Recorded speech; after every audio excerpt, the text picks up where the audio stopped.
রথযাত্রা মানেই কচিকাঁচা থেকে শুরু করে সমস্ত মানুষের ঢল। মনে পড়ে যায় সেই ছোটোবেলায় এই যে দেখছেন সোজা রথ, মানে আজ ছিল সোজা রথ। রথের ব্যাপারটা যেহেতু মিলিয়ে মিশিয়ে হয় দুমতে, সোজা রথ উল্টো রথ, মানে আজ মাসি বাড়ি যাবার পালা রথের, আমরা সবাই এটাই বলে থাকি। কিন্তু মাসি বাড়ি যায় জগন্নাথ এই রথে চেপে, বছরে একবারই ঘুরতে যায় টানা 7টা দিনের জন্য। কি অদ্ভুত ব্যাপার তাই না? 365 দিনের মধ্যে 7টা দিনের জন্য ঘুরতে যায়, 358টা দিন নিজের বাসস্থানে এইভাবেই কাটিয়ে দেয় সারা জগতের নাথ প্রভু জগন্নাথ। যে কাজগুলো ভগবানের পক্ষেই সম্ভব, ভগবানের জায়গায় সারা জীবন থাকবে আমার মনেও।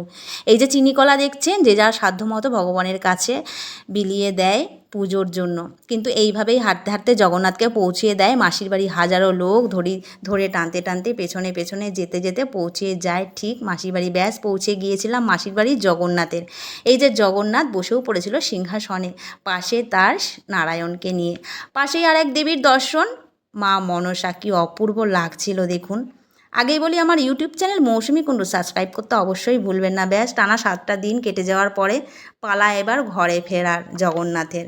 সবাই মিলে কি সুন্দর নাচতে নাচতে বহু মানুষ তাকে পৌঁছে দিচ্ছিল, মানে জগন্নাথকে রথ সহ।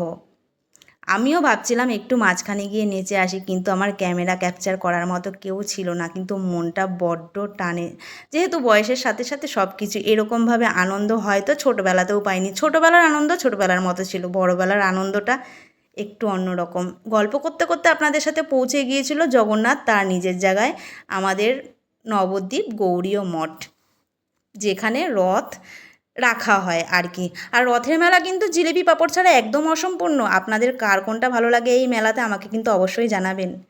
ভালো লাগলে একটা লাইক দিয়ে কমেন্টের মাধ্যমে জানাবেন। সবাই ভালো থাকবেন, সুস্থ থাকবেন, দেখা হচ্ছে নেক্সট ব্লগে। টাটা।